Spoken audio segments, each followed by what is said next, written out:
Modern biology views the human form as a highly complex machine, the product of random cellular mutations spanning millions of years. Ancient Hebrew texts and the mystical tradition of Kabbalah offer a different perspective. They describe the body as a carefully engineered sanctuary, designed to house the presence of the Creator. To bridge these two views, we have to look at Gematria. In this ancient cipher, the Hebrew alphabet functions as a set of cosmic building blocks, where every letter holds a precise numerical value. We can take this cipher, along with the four-letter name of God, YHWH, and apply it directly to human anatomy. Moving from the macroscopic structures of our bones down to the microscopic architecture of our cells, we can trace a mathematical pattern woven into our biology. The architecture of the human temple begins at the top.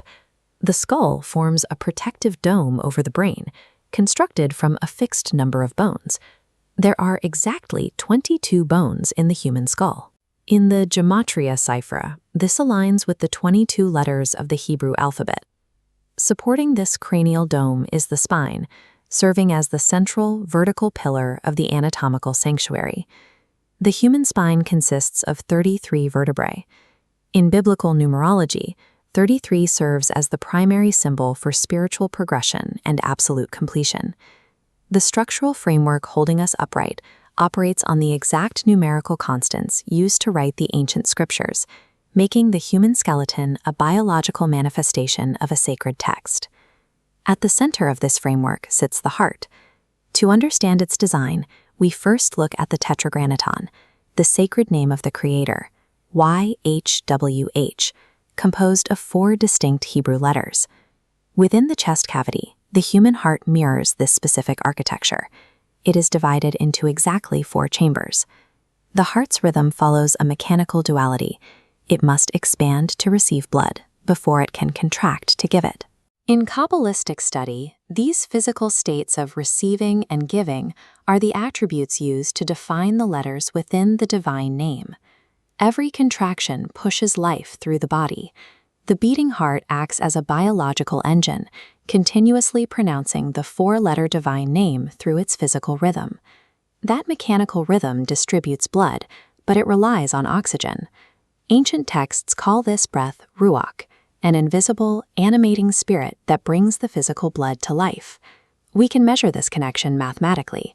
If we add the gematria values of the 4 letters of YHWH, Yod at 10, He at 5, Wa at 6, and He at 5, they sum up to 26. In this system of study, the number 26 functions as the mathematical total of the Creator's identity. Finding this sum in our biological cycles suggests a link between the spiritual intake of breath and the physical circulation of blood. To find this pattern's origin, we look past the organs, past the flowing blood, and descend into the microscopic core of a single human cell. The physiological systems keeping us alive operate on a specific mathematical frequency. This drives us inward to the literal source code where our biology is written.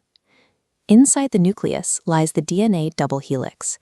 This molecule contains the complete set of instructions required to build and maintain a human being. The entire structure of DNA is built from sequences of just 4 chemical components: adenine, thymine, cytosine, and guanine. Both genetic biology and the name YHW rely on a 4-part structural foundation. Just as these 4 letters provide the blueprint for the biblical universe, these 4 base pairs provide the blueprint for all biological life. Ancient mystics believed the letters of God combined to speak the universe into existence. Inside our cells, the countless sequential combinations of these 4 genetic bases write the instructions for all biological life. We are housed in a structure where math, anatomy, and scripture converge. The physical body acts as a sacred walking temple, designed around a specific alphanumeric code. The 22 bones of our skull, the 4 chambers of our heart, and the 4 base pairs in our cells form a unified system. Our biology provides living proof of a precise divine signature locked inside us all. Modern anatomy typically defines the human body as a biological machine, a collection of mechanical systems, chemical reactions, and evolutionary adaptations. Ancient Hebrew texts and the mystical tradition of Kabbalah describe a different reality. They view our physiology as a deliberately encrypted masterpiece, where the physical form acts as a veil for a hidden spiritual architecture. Decoding this structure requires the cipher of Gematria. In this system, Hebrew letters carry specific numerical values and represent divine archetypes. They serve as the foundational building blocks for the language of creation itself. At the center of this cipher is the Tetragrammaton, YHWH. This is the unutterable four-letter name of the Creator, appearing throughout the ancient scrolls as the primary signature of divine authority. This name functions as an energetic blueprint. By applying the Gematria cipher to our own anatomy, we find that the four letters of YHWH are physically and mathematically mapped onto the human body. The blueprint begins with Yod, the smallest Hebrew letter, carrying the numerical value of 10. It represents the original divine spark. Biologically, this singular, microscopic Yod corresponds to the individual cell and the spiraling code of our DNA. The divine name starts at the most fundamental level, ensuring the entire biological structure is built upon this initial microscopic spark. The second letter is He, with a value of 5. In Hebrew mysticism, this letter signifies breath, revelation, and the rhythmic flow of life. Genesis describes the Creator forming a body from the dust, but the form remains inanimate until God breathes the breath of life into its nostrils. This concept mirrors our respiratory rhythms. The mechanical expansion and contraction of the lungs physically express that original divine breath. Our breathing serves as more than just gas exchange. It is the rhythmic channeling of life-sustaining energy throughout the physical frame. The third letter, Vav, has a value of 6. Its physical shape, a vertical hook, represents a bridge anchoring higher spiritual concepts to the physical earth. Physically, this aligns with the human spine and central nervous system. The spine acts as our central biological axis, maintaining our vertical posture and transmitting electrical signals that link a mind to our limbs. This structural core is the biological hook that allows our consciousness to manifest through physical movement. The name concludes with a second He. While the first represents the internal breath, this final He represents Malkut, the final manifestation of the divine within the tangible world. This is the completed physical body, the vessel that houses the spark, the breath, and the axis. In the Hebrew tradition, this turns the body into a mikdash, or a temple. This shift in perspective means the body is a sacred sanctuary, placing a divine responsibility on us to protect its health, purity, and dignity. When we total the values, Yod at 10, the first He at 5, Vav at 6, and the final He at 5, the sum is exactly 26. 26 is the signature of cosmic order. This precision suggests that the human body is a perfectly calculated vessel for the presence of the Creator. When we view our anatomy through this lens, each person becomes a living, breathing, sacred text. Modern biological science uncovers the high-definition details of the complexity that ancient mysticism described in symbols. The genetic codes and chemical pathways we study today align with the structural patterns recorded thousands of years ago. The fractal patterns found in our veins and the geometry of our DNA are identical to the mathematical structures found in sacred architecture. Science and mysticism are simply two different languages used to observe and document the same divine design. If our bodies are built on the literal name of the Creator, our understanding of human identity changes. We are no longer accidental biological machines, but intentional, sacred vessels. This realization creates a specific duty to treat the physical self with the reverence one would show a holy temple, prioritizing health and recognizing the same divine spark in everyone else. Every heartbeat and every breath is a reminder that we are not disposable. We are living masterpieces, carrying the blueprint of the divine in every cell of our being. Every machine you own comes with an expiration date. Your phone degrades in a few years. Your car needs constant maintenance. Yet right now, you are operating a piece of hardware that runs for decades, requires no external batteries, and arrives with no instruction manual. If we zoom in, the scale of this operation exceeds standard mechanical logic. You are composed of roughly 37 trillion individual cells. There is no central manager barking orders, yet every single cell performs its specific function while adapting to the environment in real time. This chart tracks the central pump. The human heart pushes 5 liters of blood through your circulatory system every minute. That requires roughly 100,000 beats per day. Over an average 70-year lifespan, the math totals 2.6 billion continuous beats without a single mechanical reset. Now factor in the respiratory system. Alongside those billions of heartbeats, your lungs expand and contract 20,000 times a day. They pull in oxygen and expel waste with a precision that never falters. Human engineers struggle to build machines that survive even a few years in harsh conditions. Friction eventually destroys the most advanced joints.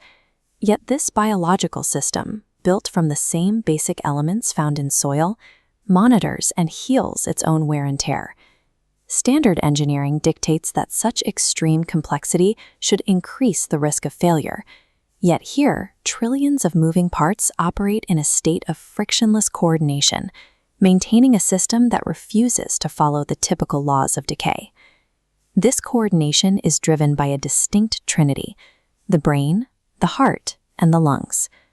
Imagine stepping off a curb and hearing a truck horn blare. In a fraction of a second, a complex survival protocol engages. First, the auditory signal hits the brain. The nervous system categorizes the sound as an immediate threat and fires a command down the spinal cord. The heart receives the signal and instantly shifts gears. It accelerates its rhythm, forcefully pumping blood into your leg muscles so you can jump back onto the sidewalk. Simultaneously, the lungs adapt. They execute rapid, deep intakes of air, flooding the bloodstream with the excess oxygen those muscles need to burn for sudden energy. This chart tracks the electrical rhythm of the heart during those moments. Stress produces a jagged, chaotic waveform, but when you relax and take a deep breath, the rhythm smooths into a synchronized sine wave, a measurable state called heart coherence. These organs act as a tightly orchestrated team, engineered to communicate and ensure your survival before you can even consciously process the danger.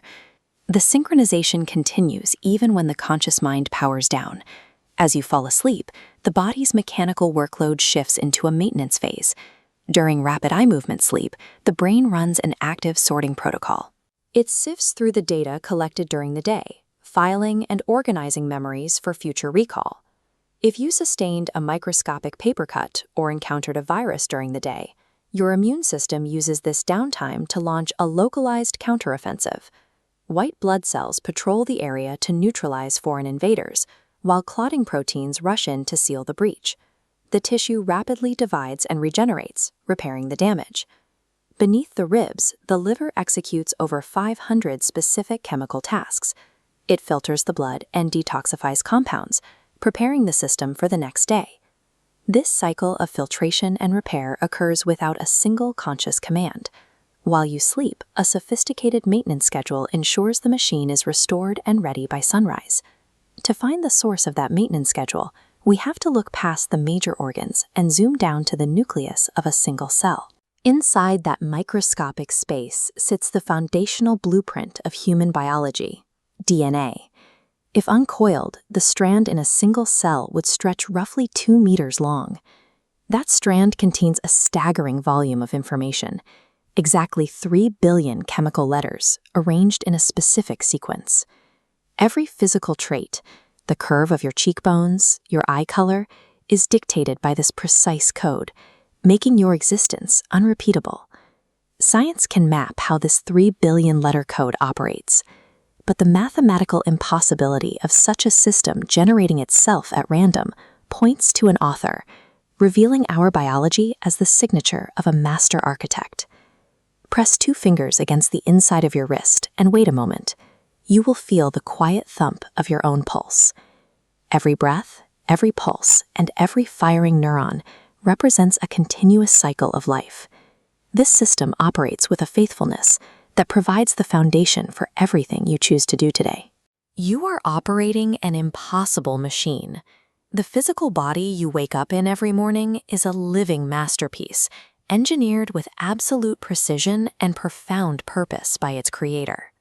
We have the technical data to answer nearly every scientific question of our time, yet the modern experience is defined by a pervasive emptiness.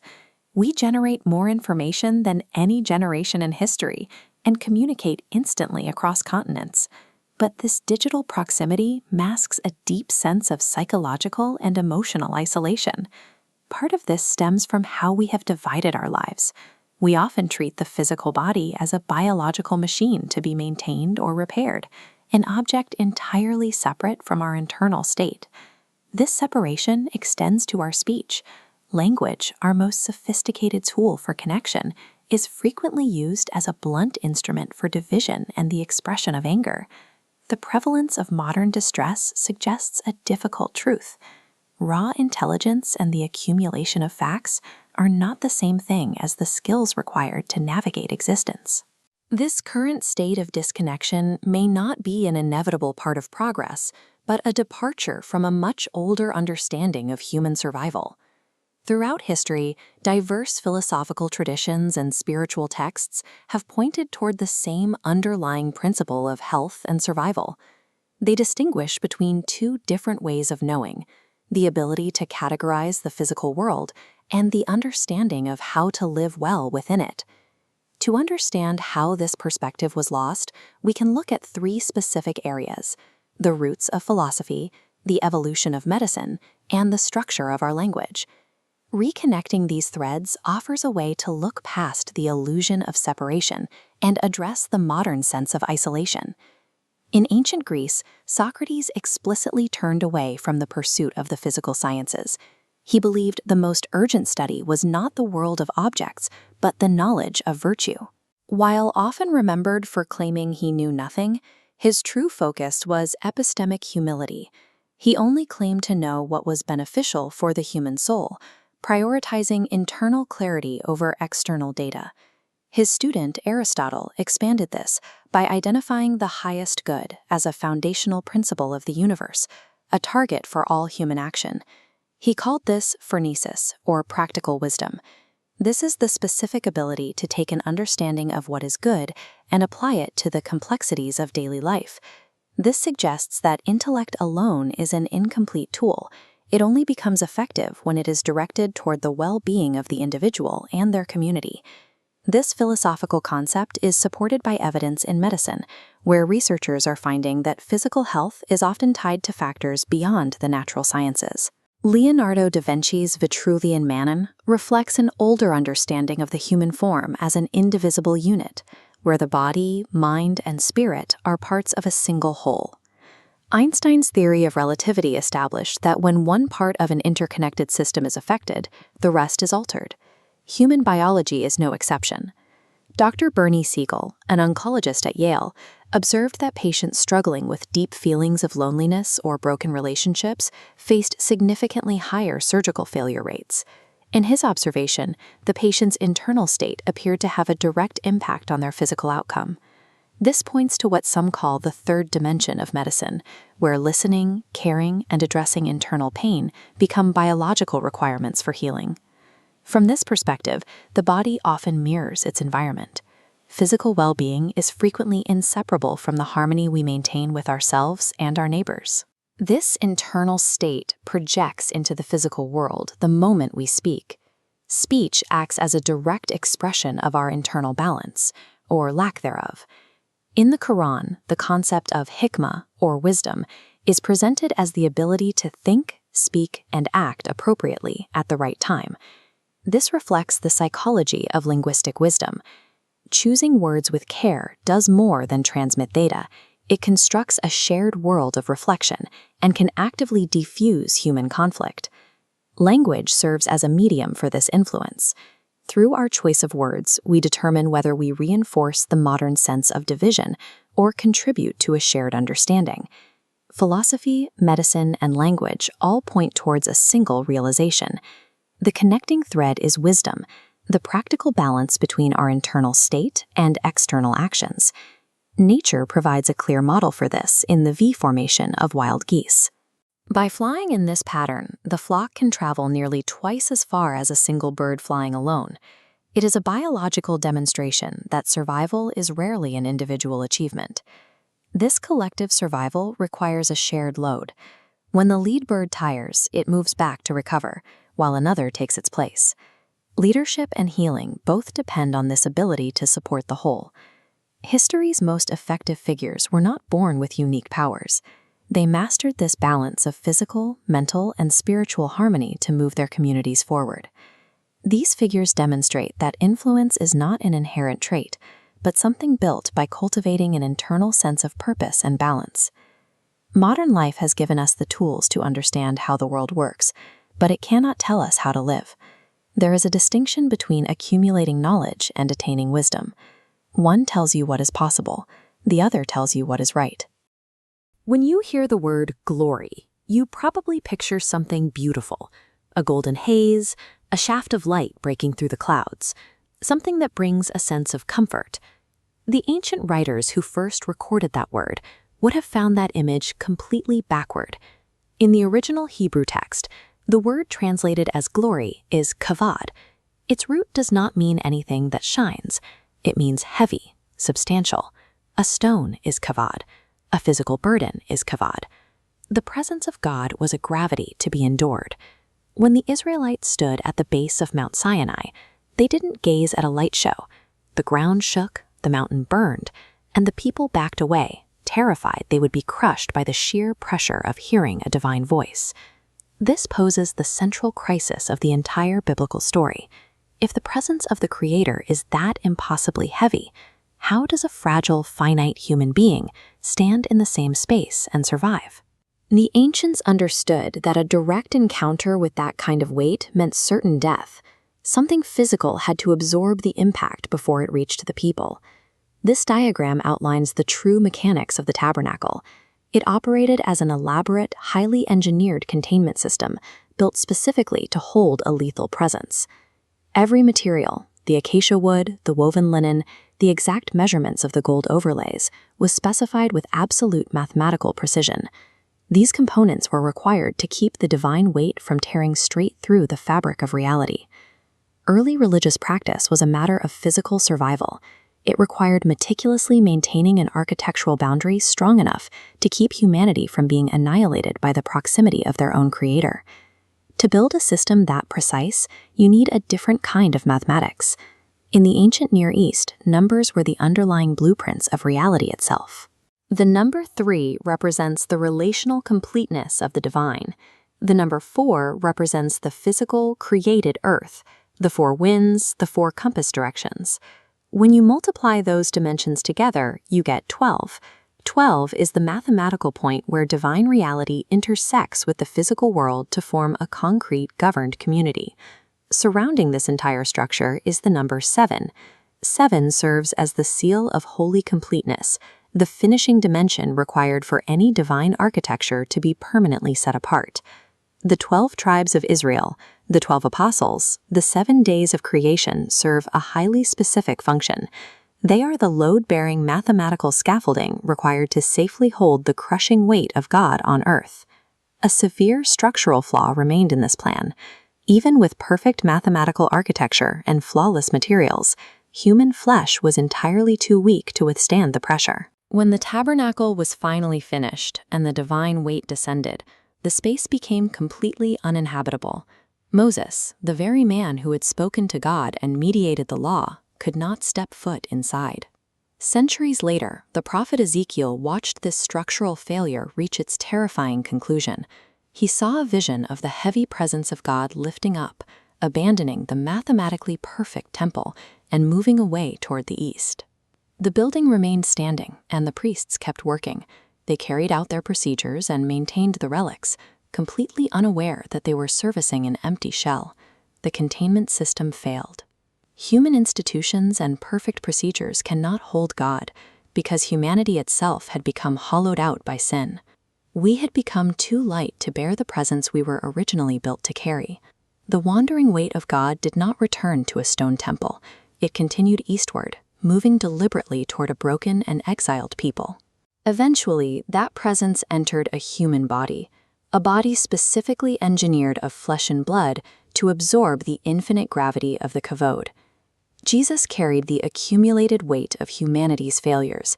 He absorbed the pressure of every violation and every broken covenant, holding it until his physical body finally broke on a wooden cross. At the exact moment he died, the heavy curtain inside the temple tore straight down the middle. The ancient containment system was rendered permanently obsolete.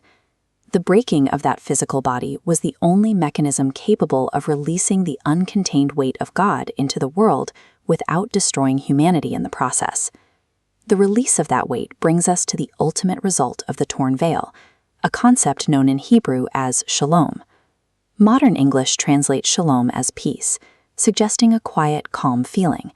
The ancient legal root of the word demands active restitution. It requires the complete physical restoration of exactly what was stolen or broken. The divine spirit is given to humanity today to actively reweigh the human soul.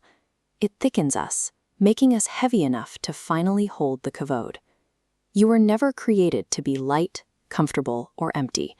You were built to carry the crushing, infinite weight. For centuries, the religious landscape of India has been defined by ancient indigenous traditions. Reaching into this environment with a highly formalized Western religious structure creates an immediate, audible friction. Historically, early Christian movements in the country were anchored to coastal cities, where the faith was heavily defined by English vocabulary and European cultural norms. As this presence moved inland, away from the colonial hubs and into the rural, Hindi-speaking belt of the north, the cultural terrain shifted completely. When an idea is inextricably bound to an alien cultural vocabulary, it often hits a wall in traditional rural communities, struggling to find a meaningful point of entry. This disconnect is most visible in the state of Chhattisgarh, a region characterized by remote, off-grid villages and rigid social hierarchies. Any attempt to establish roots here faced three dense, overlapping barriers: strict caste boundaries, intense local opposition, and high rates of illiteracy. Traditional leadership models and literal word-for-word translation of texts proved ineffective. The formal academic training that worked so well in urban seminaries offered no practical solution for the realities of tribal life. Attempting to maintain a foreign structure in this landscape often led to immediate social friction.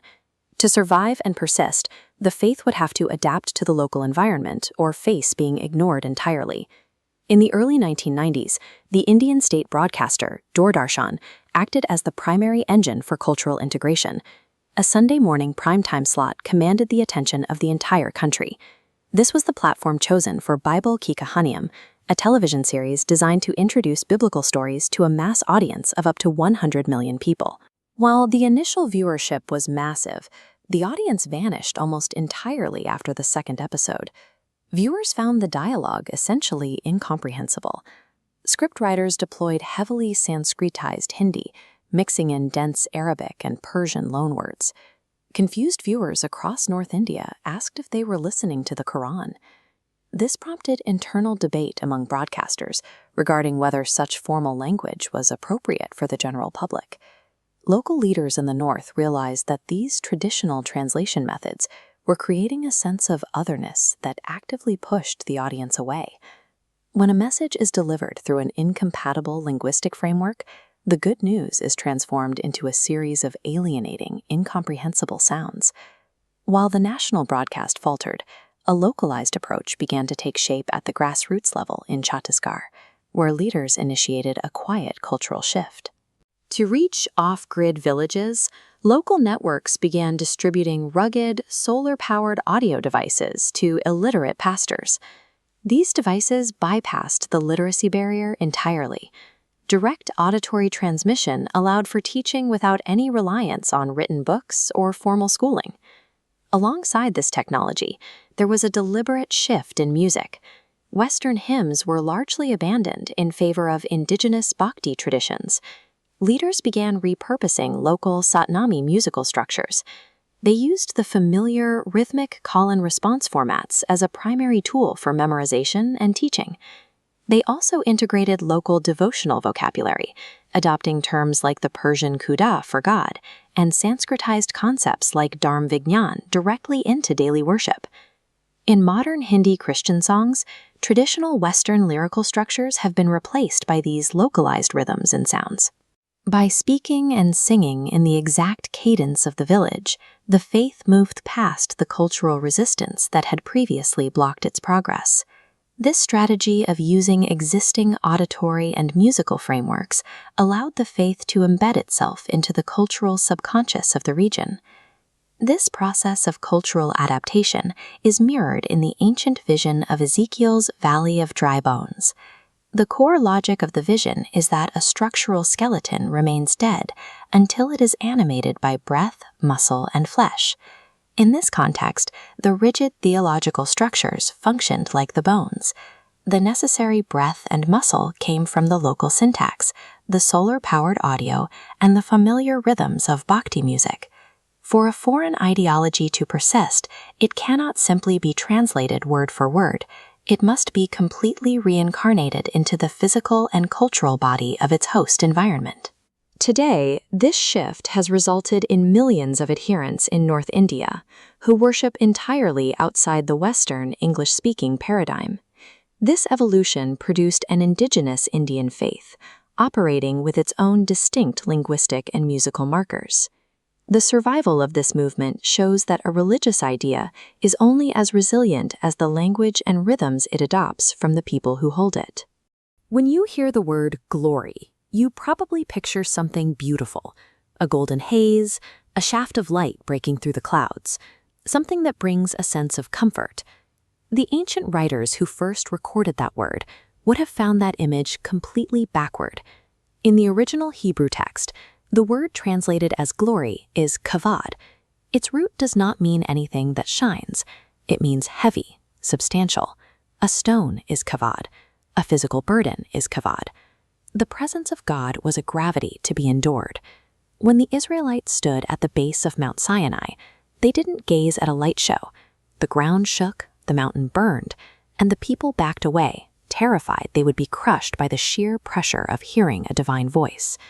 This poses the central crisis of the entire biblical story. If the presence of the Creator is that impossibly heavy, how does a fragile, finite human being stand in the same space and survive? The ancients understood that a direct encounter with that kind of weight meant certain death. Something physical had to absorb the impact before it reached the people. This diagram outlines the true mechanics of the tabernacle. It operated as an elaborate, highly engineered containment system built specifically to hold a lethal presence. Every material, the acacia wood, the woven linen, the exact measurements of the gold overlays, was specified with absolute mathematical precision.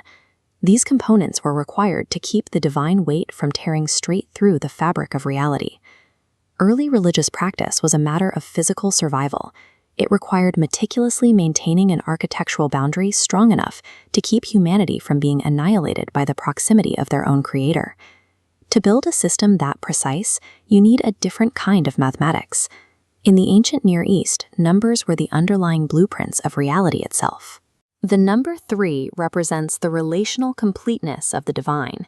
The number 4 represents the physical, created earth, the 4 winds, the 4 compass directions.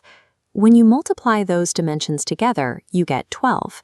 12 is the mathematical point where divine reality intersects with the physical world to form a concrete, governed community. Surrounding this entire structure is the number 7.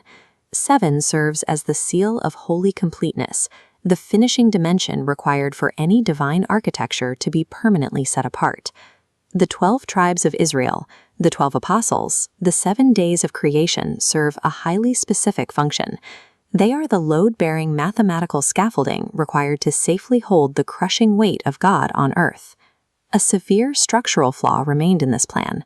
Even with perfect mathematical architecture and flawless materials, human flesh was entirely too weak to withstand the pressure. When the tabernacle was finally finished and the divine weight descended, the space became completely uninhabitable. Moses, the very man who had spoken to God and mediated the law, could not step foot inside. Centuries later, the prophet Ezekiel watched this structural failure reach its terrifying conclusion. He saw a vision of the heavy presence of God lifting up, abandoning the mathematically perfect temple, and moving away toward the east. The building remained standing, and the priests kept working. They carried out their procedures and maintained the relics, completely unaware that they were servicing an empty shell. The containment system failed. Human institutions and perfect procedures cannot hold God, because humanity itself had become hollowed out by sin. We had become too light to bear the presence we were originally built to carry. The wandering weight of God did not return to a stone temple. It continued eastward, moving deliberately toward a broken and exiled people. Eventually, that presence entered a human body, a body specifically engineered of flesh and blood to absorb the infinite gravity of the kavod. Jesus carried the accumulated weight of humanity's failures. He absorbed the pressure of every violation and every broken covenant, holding it until his physical body finally broke on a wooden cross. At the exact moment he died, the heavy curtain inside the temple tore straight down the middle. The ancient containment system was rendered permanently obsolete. The breaking of that physical body was the only mechanism capable of releasing the uncontained weight of God into the world without destroying humanity in the process. The release of that weight brings us to the ultimate result of the torn veil, a concept known in Hebrew as shalom. Modern English translates shalom as peace, suggesting a quiet, calm feeling. The ancient legal root of the word demands active restitution. It requires the complete physical restoration of exactly what was stolen or broken. The divine spirit is given to humanity today to actively reweigh the human soul. It thickens us, making us heavy enough to finally hold the kavod. You were never created to be light, comfortable, or empty. You were built to carry the crushing, infinite weight. Mention the number 666, and minds immediately go to dark alleys and dystopian futures. It is perhaps the most infamous number in human history, inspiring centuries of apocalyptic predictions and cultural anxiety. For decades, popular speculation has tied this concept to emerging technologies. People scan the headlines for literal stamps on the right hand or forehead, fearing barcode tattoos, implanted RFID microchips, or global digital tracking systems. These technological theories often look past the actual language of the Book of Revelation. The prophecies written on Patmos 2 millennia ago describe a conflict that centers on something other than silicon chips or satellite surveillance. Looking closer at the text, the focus is not on biological modification, but on human allegiance. According to the visions in Revelation, it is a mandated requirement that forces humanity to choose who they obey. Revelation 13 describes two powerful beasts enforcing a system of false worship.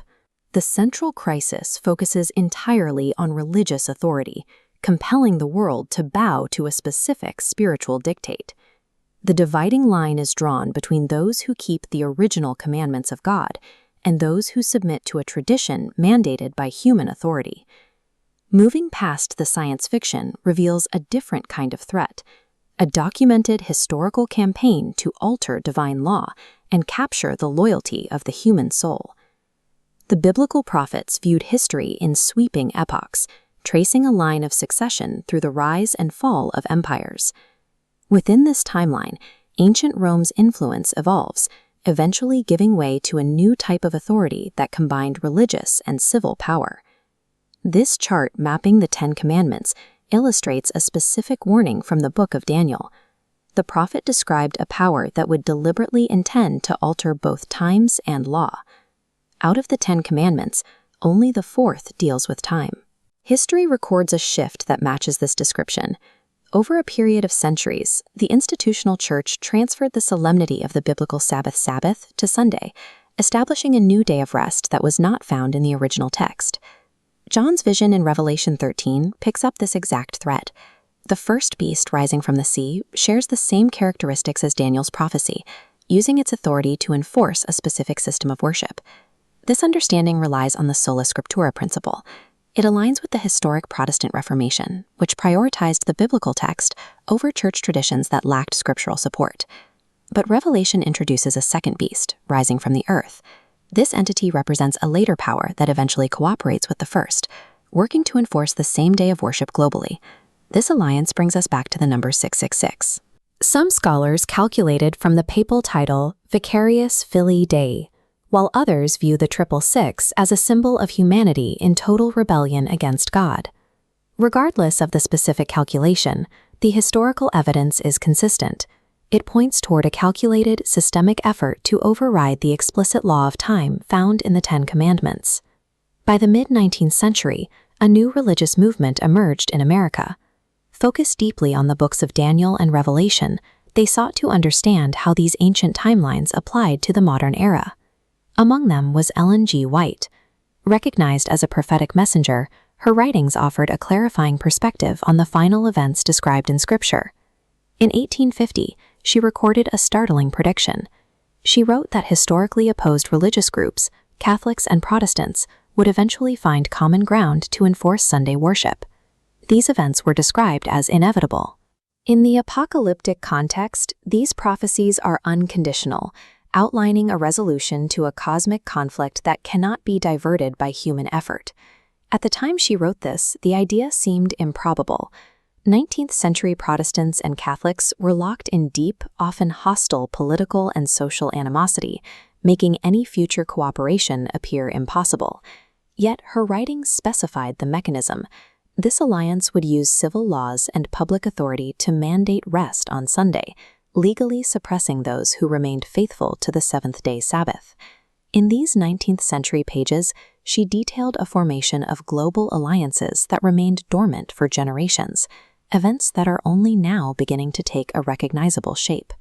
In the present day, these specific religious and political alignments are finding new momentum.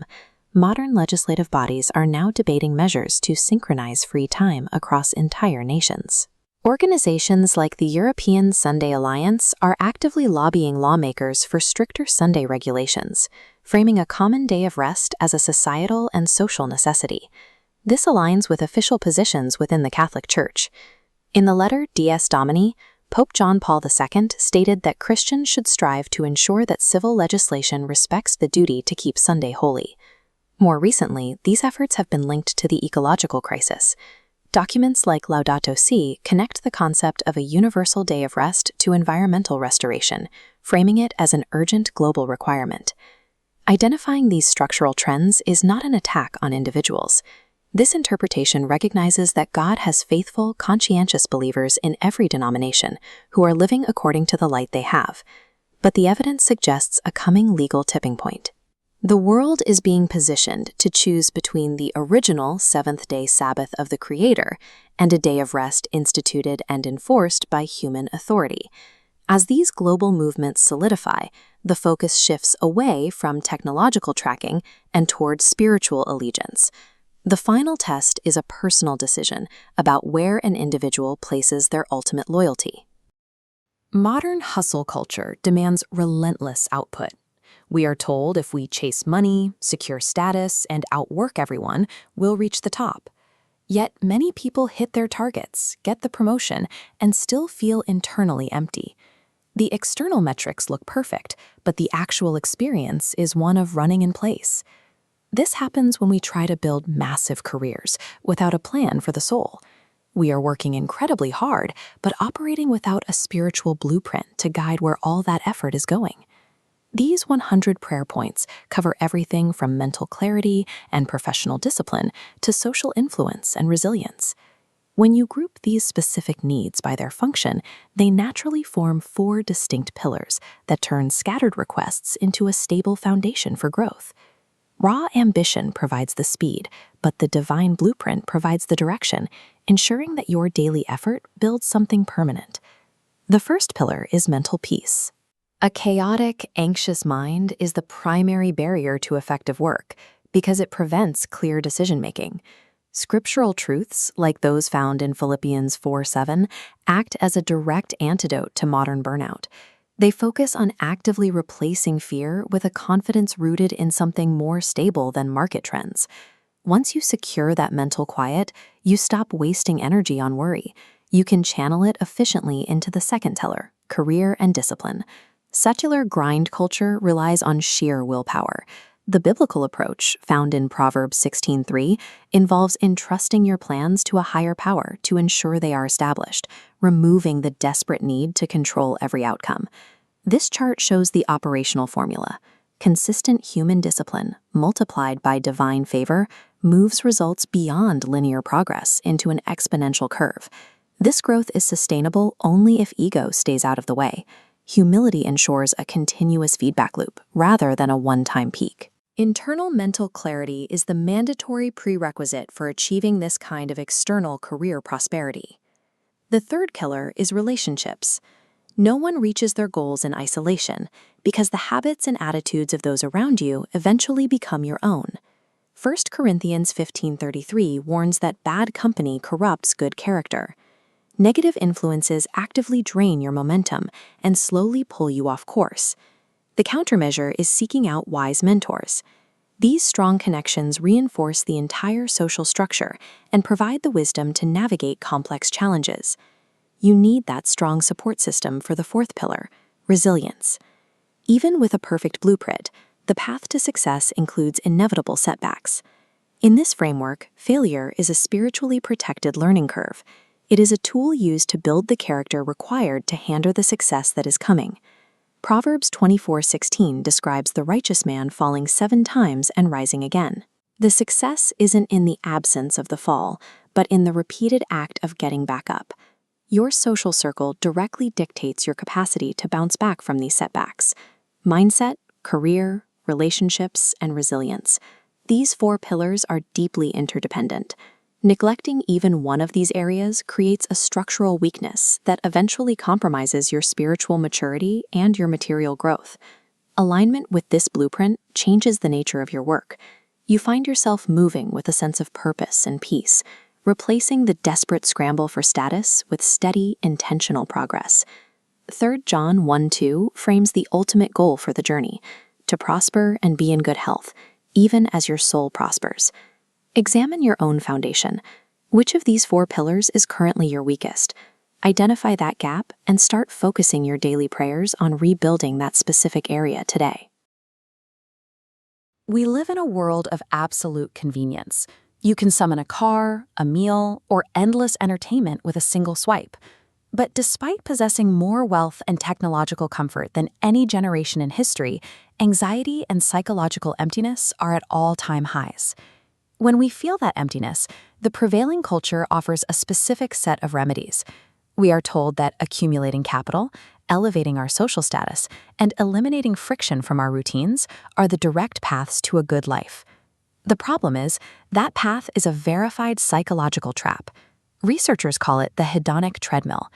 If you secure a massive promotion or buy a new house, you experience a brief spike in satisfaction, but very quickly your brain adapts, the thrill fades, and your baseline happiness slides right back to exactly where it was before. Breaking out of that cycle requires a solution we actually discarded centuries ago. Over time, we relegated the idea of a deliberate, well-lived life to the domains of tedious academic philosophy or rigid religious instruction. To resolve this modern crisis of meaning, we must rediscover the ancient concept of wisdom, the precise observational science of how to live. 2.5 millennia ago, the world was vast and thoroughly disconnected. Human beings across the globe were dealing with the exact same problems of suffering and dissatisfaction, but they had absolutely no way to compare notes. In ancient Greece, Socrates made a highly specific choice. Rather than studying the mechanics of the physical universe, he dedicated his life entirely to understanding the mechanics of human virtue. At roughly the same time, thousands of miles away in ancient China, Confucius was obsessively compiling the knowledge required to cultivate intrinsic goodness in humans. Further south, in India, Siddhartha Gautama, the Buddha, was systematically deconstructing human desire, detailing an exact set of truths required to extinguish mental suffering. And in the Middle East, Jesus of Nazareth built an entire movement strictly focused on mercy, spiritual depth, and the explicit rejection of earthly materialism. These men lived in completely distinct environments. They shared no trade routes, no internet, and no cultural overlap. Yet, when they investigated the mystery of how to live a good life, they all produced the exact same answers. Researcher Dr. Andreas Fischer mapped their surviving texts onto a single table. The cross-cultural alignment is exact. Look at the second and third propositions. Across the board, these texts argue material possessions cannot bring lasting happiness. They independently concluded that chasing wealth is a distraction from cultivating character. Or look at Proposition 1. The instruction to treat others as you wish to be treated appears identically in the Greek Republic, the Gospel of Luke, the Confucian Lun Yu, and the Buddhist Samyutta Nikaya. Modern culture tends to view these overlapping instructions with skepticism, writing them off as outdated behavioral controls or simplistic moral platitudes. The consistency across these cultures suggests that these shared propositions describe the actual requirements for human well-being. In the 21st century, empirical psychology finally developed the metrics to test these claims clinically. We replaced philosophical debate with data sets, and the data validates the ancient warnings. Clinical studies tracking the relationship between income and well-being prove that once basic needs are met, pursuing excess capital is a statistically inefficient way to improve your life. The adaptation effect is simply too strong. This chart visualizes life satisfaction against character strengths. The data proves that the capacity to love, cooperate, and practice self-transcendence cluster along the highest levels of measurable happiness. Even the stark ancient instruction to meditate on death holds up in the lab. Modern mortality salient studies show that confronting the reality of your own end consistently reduces egocentric anxiety and forces a focus on deep, value-driven goals. The concept of wisdom has transitioned from philosophical speculation to verified knowledge, the understanding of the truths behind living well. We place an enormous premium on intelligence, the ability to memorize facts about the external universe and manipulate complex systems. But wisdom is different. It is knowing the exact mechanism of human nature. Understanding that mechanism intellectually does almost nothing for you. The data only translates into a better life when an individual internalizes the knowledge and applies it to their daily behavior. The principles of a fulfilling life have remained accessible for millennia, and they are now supported by empirical research. The formula for human happiness is verified, and it is freely available. The only question left is whether you will keep running on a treadmill that goes nowhere, or step off and choose to apply the code. For centuries, human beings have looked at the dust of the earth and wondered if we are simply the sum of our physical parts. We search our genetics and our histories, trying to piece together where we come from and why we are here. But there is a sharp distinction in ancient theology between human discovery and divine revelation. Discovery is what we find when we dig through the dirt. Revelation is a body of knowledge that was entirely hidden from us, knowledge we could never acquire unless the Creator chose to uncover it.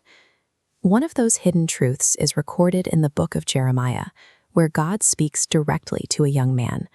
"Before I formed you in the womb, I knew you." It is a claim of ultimate foreknowledge. Before biological conception, there was a detailed, highly personal blueprint. Look at the specific Hebrew verb used in that ancient text for the word formed. It is the exact same terminology used to describe the hands of a master potter working at a wheel. The clay doesn't take shape by accident. It is molded, subjected to pressure, and guided into a highly specific form. This deliberate molding suggests that every physical trait and capability is engineered with a specific, predestined intention. It is a unique calling, or bulahat, established before time began. A human life is never an accident of biology. It is a carefully designed vessel, built to carry a piece of the divine mind into the physical world. Once the vessel is formed, it requires a message. Ancient scripture introduced a distinct archetype for this, the messenger who carries the Creator's voice to the masses. The Old Testament called this figure the Nabi, the prophet. Contrary to popular belief, the Nabi's primary role was not predicting the future. It was forthtelling.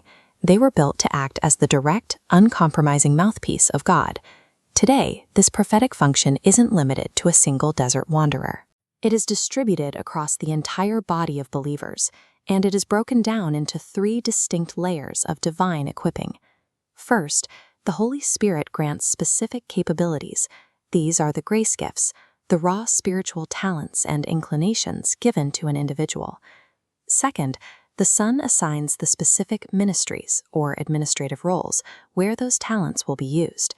Finally, the Father dictates the ultimate callings, the precise operations and workings that the individual is meant to accomplish.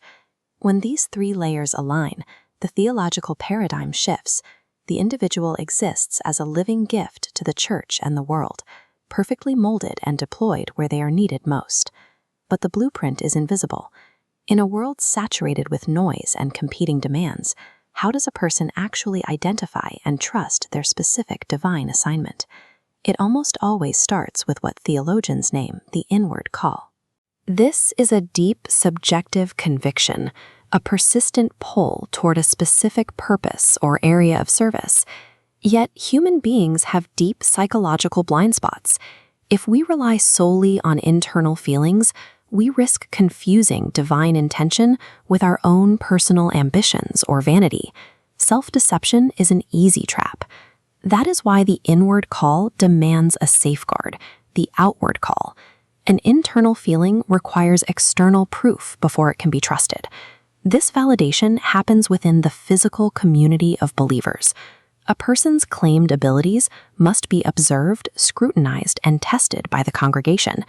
Only when the community recognizes and authorizes the gift is the calling truly confirmed. Stepping into a calling requires rigorous stewardship. It demands the exact alignment of an internal whisper from God and the sober external confirmation from His people. Once validated, callings are not meant to be kept safely within the walls of a sanctuary. They are weapons, designed for deployment directly into the structures of society. To organize this deployment, modern theology maps out the 12 gates of influence.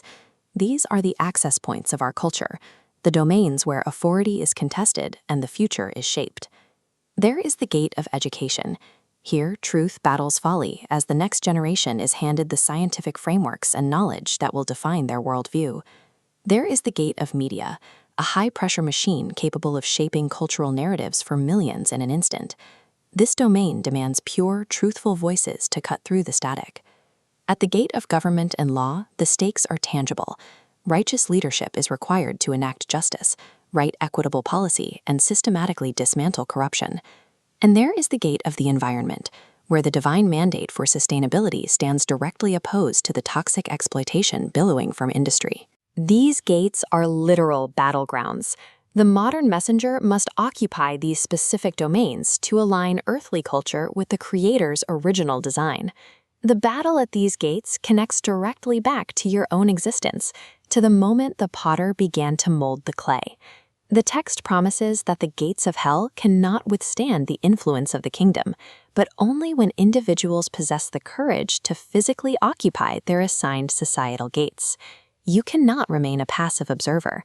You have to identify your sphere of influence, approach the threshold, and push the doors open. The Creator has already done His part in forming you. The only remaining question is whether you are ready to stand at your gate. Evolution engineered our minds to be our greatest survival asset, but in a digital environment, that same biological architecture has become a primary weakness. We are constantly processing a deluge of podcasts, articles, and expert advice. Instead of feeling empowered by this access, we often find ourselves paralyzed. This is information exhaustion, the persistent anxiety that we are failing to keep up with everything we consume. It is a modern irony. We have access to more knowledge than any generation in history, yet we feel increasingly starved for wisdom. Every unit of mental energy spent trying to hoard and recall data is energy stolen from our capacity to think. When the brain is occupied with storage, it has no bandwidth left to create. David Allen observed that the human mind is optimized for having ideas, not for holding them. This aligns with Polanyi's paradox, the principle that we inherently know more than we can consciously recall. Our experiences and insights form a vast reserve of tacit knowledge that often remains out of reach. Relying on fragile biological memory to manage this reserve leads to systemic failure. We experience burnout because we are forcing our brains to act as archives, a role they were never meant to fill. Resolving this modern tension involves a necessary shift in strategy, transferring the storage workload to a reliable external system. History's most prolific thinkers have been offloading their memories to external archives for centuries. These pages show a commonplace book, a physical tool used to externalize complex thoughts and reference materials. By writing things down, the owner moved their ideas from the mind to the page, making them searchable and permanent. Physicist Richard Feynman managed his wide-ranging interests through a framework of 12 favorite problems. He used these open questions to filter and capture only the most relevant external insights he encountered. Author Octavia Butler relied on a similar process to build her fictional worlds. She meticulously captured disparate facts, news snippets, and personal observations, preserving them in her notes until they could be woven into a narrative. These examples suggest that high-level creative work is not a magical event. It is a systematic process of gathering, organizing, and connecting fragments stored outside the biological brain. The modern version of this practice is a digital second brain, built on the CODE framework: capture, organize, distill, and express. To capture is to act as a curator. Instead of hoarding every bit of data, you save only the insights that trigger an internal feeling of resonance, the ideas that your intuition identifies as noteworthy. To organize, we use the PARA method. This sorts information based on actionability, projects, areas, resources, and archives. You group data by the specific goals you are pursuing right now, rather than by broad, static topics. Choreographer Twyla Tharp applied this principle using a physical box for every new dance. Every piece of research, music, and inspiration went into that project-centric container. When she was in the studio, she knew exactly where to find her source material. Organizing for action ensures that your second brain remains a production system, preventing your digital archive from becoming a cluttered graveyard of unused ideas. Distillation is the third step. This process involves refining your notes so your future self can grasp the core essence of an idea in seconds. Initially, a note looks like this: raw text from a conversation about studio design. Using progressive summarization, you bold the most important takeaways. These highlights isolate actionable items, like blackout curtains, making the note useful for future reference. Director Francis Ford Coppola also used this method to adapt the novel The Godfather. He distilled the original novel into a massive notebook, extracting only the specific themes and scenes that would eventually form the foundation of his film. The final stage is expression. This is where your distilled knowledge is retrieved, remixed, and shared. You see the result in an intermediate packet, like this project brief. It combines disparate notes, recommendations, and research into a single concrete output that can be acted upon or shared with a team.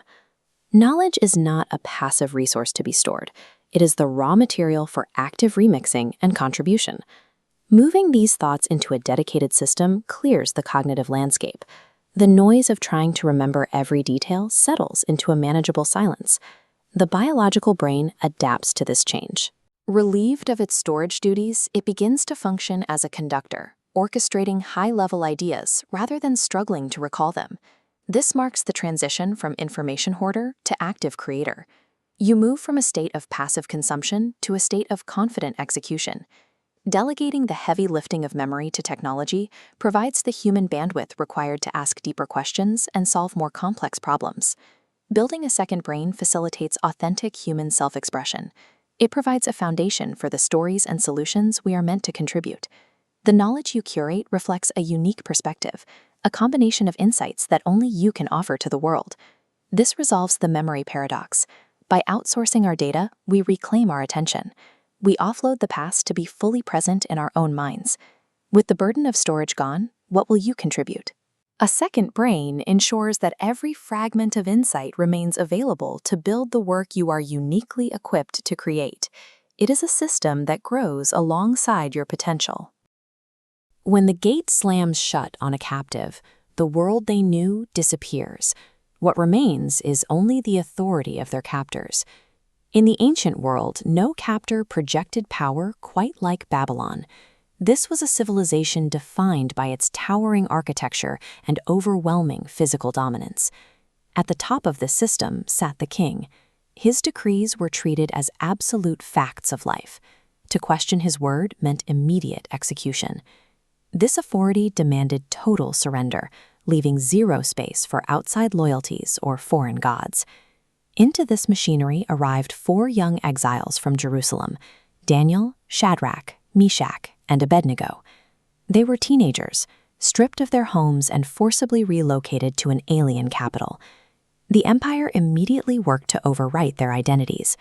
Officials took their Hebrew names, assigned them Babylonian titles, and ordered them to consume the king's food and worship his gods. The message was clear: survival required them to discard their faith. But these captives refused to comply, setting up a collision between earthly law and divine loyalty. The conflict began over a plate of food. The palace commanded the exiles to consume the king's rich meat and wine, provisions that directly violated their religious dietary laws. Daniel approached the palace guard with a risky counteroffer. He asked for a 10-day trial where he and his 3 friends would consume only vegetables and water. This chart visualizes the outcome of that trial. After 10 days, Daniel and his friends were visibly stronger and healthier than the young men consuming the king's decadent provisions. The guard allowed them to maintain their diet. Their physical and intellectual sharpness eventually secured them positions as top advisors to the king, though this rapid rise painted targets on their backs among jealous rivals. By proving that simple spiritual discipline yielded better physical results than the empire's finest provisions, they established the psychological fortitude they would need for the lethal trials ahead. King Nebuchadnezzar soon tested that fortitude. He constructed a massive golden statue and issued a decree. At the sound of the royal music, every citizen had to bow and worship the idol. Rival officials saw their opening. When the music played and Shadrach, Meshach, and Abednego remained standing, their enemies immediately reported the defiance to the throne. Dragged before the king, the 3 friends held their ground. They stated that their God could save them from execution, but regardless of whether he did or didn't, they would never bow to the statue. The king ordered the execution.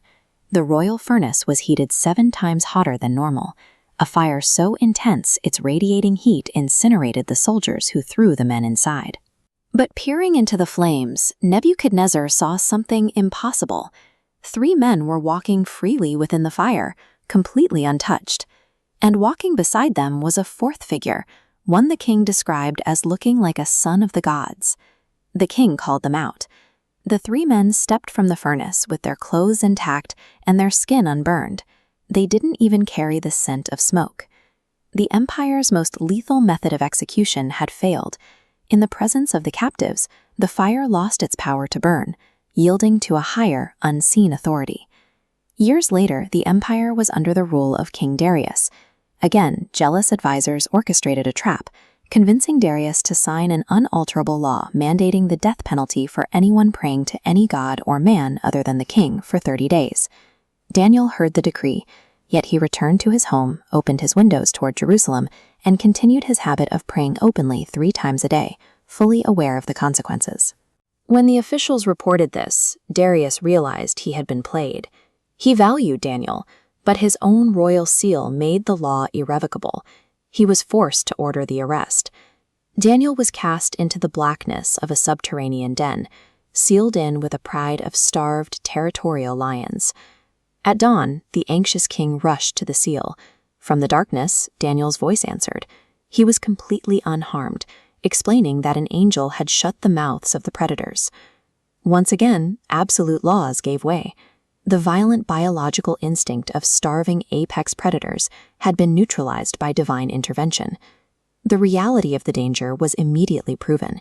Darius ordered the conspirators cast into the same pit. Before they even reached the floor, the lions attacked, confirming the beasts were lethal and starving. These events forced the throne to acknowledge the limits of its own power.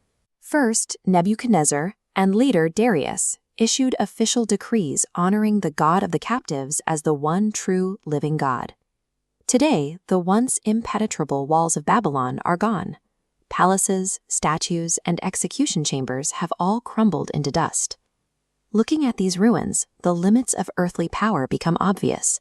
The kings and their unalterable laws could not survive the passage of time. The real authority never rested with the crown or the executioner.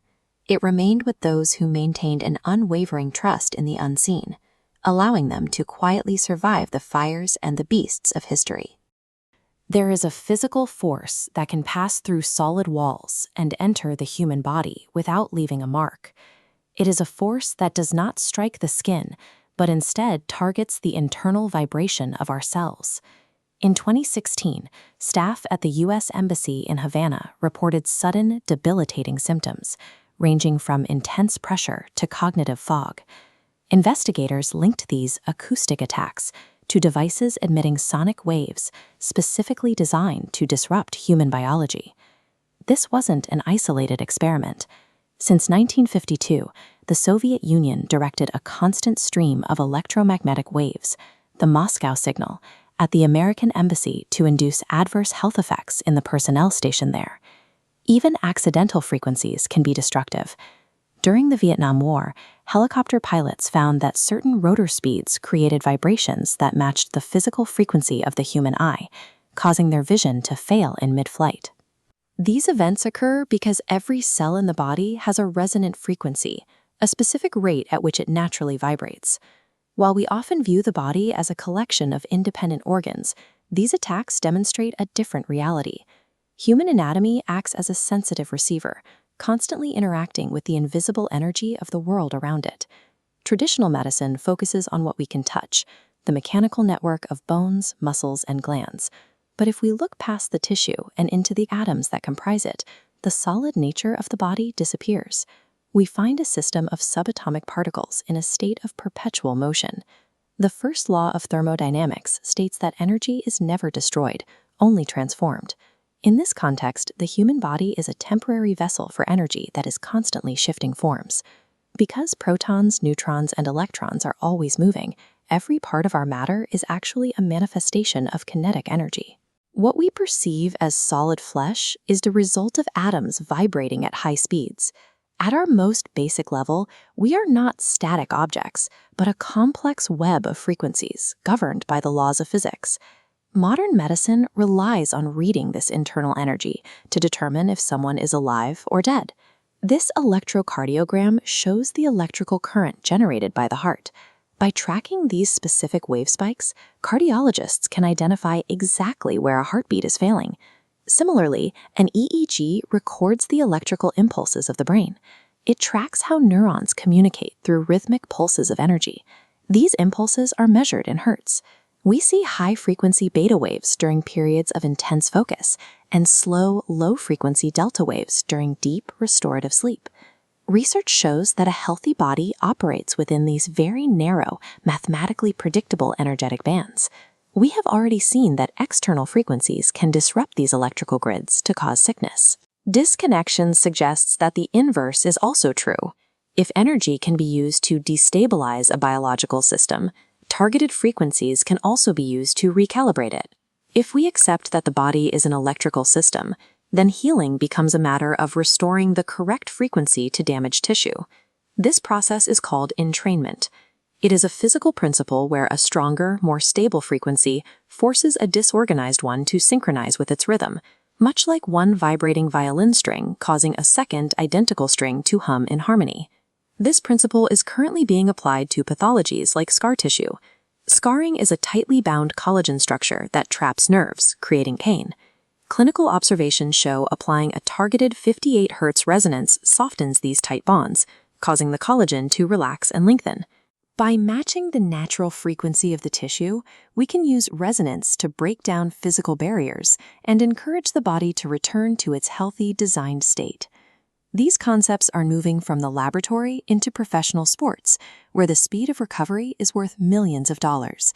When Terrell Owens suffered a fractured fibula and torn ligaments, he used targeted frequency-specific microcurrents to supplement his recovery.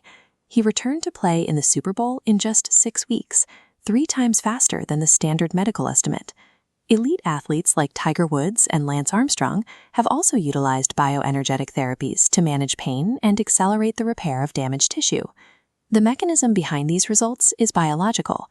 These specific frequencies stimulate the production of ATP, the energy used by our cells to power every local healing process and tissue regeneration. In high-performance medicine, the focus is shifting away from purely chemical interventions toward the use of bioenergetic frequencies to drive rapid, structural repair. Conventional medicine is often reactive, treating the physical symptoms of a disease after they appear. Bioenergetics is an attempt to address the energetic distortions that precede the illness. While our modern sensors are sophisticated, this concept is ancient. Traditional Chinese medicine has mapped these pathways of energy flow for thousands of years, identifying the points where energy becomes blocked. Today, the fields of biology and physics are converging into a single understanding of human health. We are beginning to see the human body not as an isolated machine, but as a system deeply integrated with the same universal forces that govern the movement of the stars. Healing is no longer just a matter of chemistry. It is the practice of mending the invisible frequencies that connect us to the physical world. If you've ever tried reading the book of Genesis from start to finish, you have probably run into a wall of names. These long lists of who begot who are famously skipped over. But underneath those seemingly dry catalogs of ancient families lies a highly engineered literary map. In Genesis 3, God makes a specific promise about a coming seed, a future descendant who will set things right. The problem is, almost immediately after that promise is made, human history fractures into chaos and division. Tracking a single bloodline seems impossible. To solve this, biblical authors used two different family trees. The segmented genealogy shows lateral growth, broad horizontal lists mapping the expansion of clans. In contrast, a linear genealogy is a strict vertical chain, listing a direct father-to-son sequence, funneling focus to one man. These lists of names are structural tools designed to trace a single royal promise straight through the chaos of human history. This architectural split appears in the very first generation of humanity, starting with the sons of Adam. First, the text maps out the descendants of Cain using a segmented structure. Cain's line produced nomadic herders, inventors of musical instruments, and the first metalworkers. These families made early human life productive and pleasant, but the text notes they lacked a spiritual compass. Then the focus shifts to Adam's other son, Seth. Here, the text switches to a linear genealogy. During the days of Seth's descendants, the record notes that people began to worship by the name of YHWH, becoming the recognized godly line. This chart shows the tightly interlocking lifespans of those early patriarchs. Seth's descent is recorded with mathematical precision, creating a continuous timeline. We follow this sequence of names down through Methuselah, Lamech, and finally to his son Noah.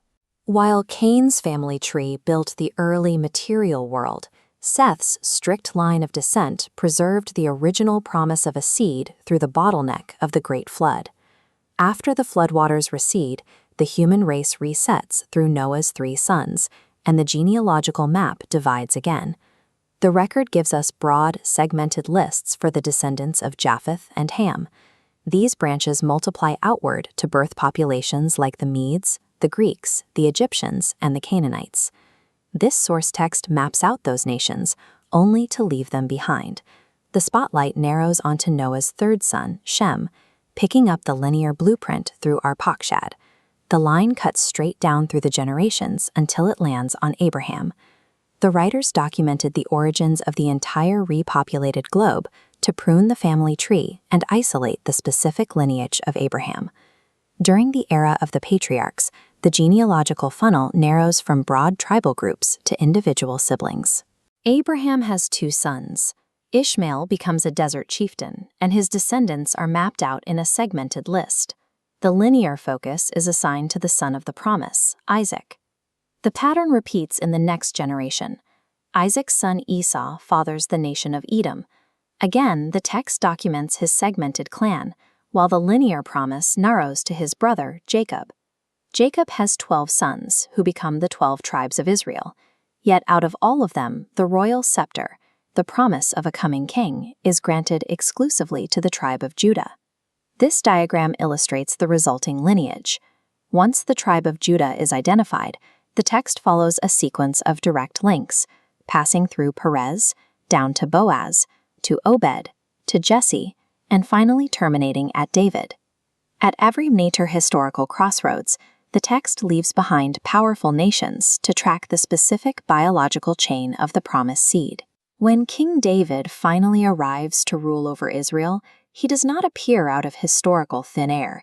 He arrives with a lineage that the chronicler has tracked through every preceding era of the biblical record, providing the names and ancestry required for a king. The contrast between the two blueprints is clear. The wide, segmented branches of other clans built temporary earthly kingdoms, while the linear, godly line gave human history its direction. Those lists of names are not filler. They are the foundational architectural proof that the ancient promise was perfectly preserved through the chaos of human history, setting the stage for the ultimate heir to David's throne. What if the world's most enduring religious stories were never meant to be read as history, but are highly encoded biological maps of your body? This diagram maps a descent from conscious thought down to physical form. Ancient esoteric texts suggest that we are actually humans, beings composed of pure light. As our vibrational frequencies slow down, that light solidifies, trapping us in physical matter. This materialization forces the soul into a state of spiritual amnesia. As consciousness descends into the dense physical vibrations of the root chakra, it loses the memory of its divine origin. Ancient traditions personified this material limitation as the planet Saturn, a name that morphed into Satan, the adversary who blinds the mind to its true nature. This chart outlines the psychological effects of blocked energetic centers. When consciousness is trapped in these lower regions, the root and sacral centers, a person remains fixated entirely on survival, fear, and physical pleasure. Breaking free from this physical illusion requires a highly specific internal biological sequence. To ensure this sequence survived through the centuries, ancient architects encoded it into the most famous story ever told. When ancient scriptures speak of ascending to the Holy Land or meeting in the upper room, they provide coordinates for the upper human brain. Deep within this biological Holy Land is the claustrum. It produces a specialized psychophysical fluid. Etymologically, claustrum shares a root with Santa Claus, a mythos about an entity bringing a gift down from the body's North Pole. This anatomical map isolates the brain's endocrine glands. Before the fluid produced by the claustrum can begin its journey, it receives a dual electrical and magnetic charge from two specific structures. The pineal gland provides a male electrical charge. The pituitary gland provides a female magnetic charge. In the allegorical narrative, the pineal is Joseph and the pituitary is Mary. This internal synergy between the two glands suggests that the story of the Christ child is an anatomical parable. It describes the birth of a sacred substance within the head, shifting focus from a historical figure to a recurring biological event inside the skull. Once charged, this oil must travel down from the brain. This biological action is the physical reality behind the theological metaphor of Jesus descending from heaven into physical form. In the texts, the protagonist travels down the River Jordan. In human anatomy, that river is the central canal of the spinal cord. The fluid makes its way down the vertebrae until it reaches the absolute base of the spine, where its downward momentum stops entirely. It pools in the sacrum bone. This skeletal structure is concave, resembling a hollow enclosure. Allegorically, this is Bethlehem, located near the Dead Sea. Physically, it is the literal cave where the seed rests. According to the esoteric tradition, this delicate fluid remains in the sacral cave for exactly 2.5 to 3 days. This precise time frame is mirrored in the story of Jesus lying dead in the tomb for 3 days. This resting period is highly volatile. An acidic diet, excessive alcohol, or the depletion of sexual energy will destroy the fluid right here.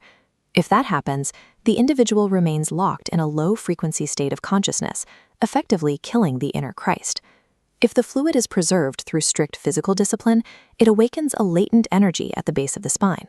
The intense heat of this Kundalini energy vaporizes the fluid into a high-frequency gas. This schematic illustrates the Ida and Pingala nerves. The newly formed gaseous energy uses these pathways to forcefully ascend the spinal column, reversing its original descent. To reach the brain, this energy must climb past every single bone in the spinal column. There are exactly 33 vertebrae. This anatomical ascent is the biological basis for several major esoteric symbols. The 33 vertebrae are the origin of the 33 degrees of Freemasonry, and they form the physical structure of Jacob's ladder reaching up to heaven. This brings us to the crucifixion. The scriptural death of Christ at age 33 is the physiological metaphor for this charged energy crossing the 33rd vertebra and intersecting with the pneumogastric or vagus nerve.